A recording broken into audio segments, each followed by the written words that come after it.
A little over 200 years ago, this was the best way to build a house in America. Just kidding. This is actually the worst way to build a house in America. Stick around to the end to find out why. Now let's go back in time to the early 1600s, when European settlers first arrived in North America. They brought with them the architectural styles of the Old World, like this Dutch colonial-style house. These early American houses were built with heavy reliance on wood as the primary building material due to its abundance and the easily accessible technology to work with it. The only problem was that these early settlers didn't know how to properly treat the wood to prevent it from rotting. And this led to some pretty disastrous results like this. But as the colonies grew and developed, so did the skills of their builders. By the 18th century, they had mastered the art of building in brick. This new material gave them the ability to create grander and more complex structures like this.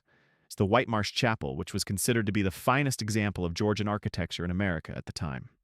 But as we all know, America was not built by the elite class. It was built by the working class, the everyday people who just wanted a simple life. And this is reflected in the most common type of house built during this period, the I house. The I house was an extremely efficient and cost-effective way to build a house. And it consisted of two sheds, one on top of the other, with a door in the middle to connect them. As the country moved into the 19th century, new technologies and materials started to emerge, like this cast iron columns. These allowed for the creation of larger and more open floor plans, as well as the ability to build over basements. This innovation led to the development of the Italianate style, which was popular among the wealthy elite. But the wealthy elite weren't the only ones benefiting from new technologies. The I house continued to evolve and adapt to new materials. By the mid-1800s, it had transformed into this, the American staple, the Victorian house. These houses were larger and more ornate than previous styles, with intricate details and a mix of different materials. But all good things must come to an end. And by the early 20th century, the Victorian era had ended, and with it the era of craftsmanship.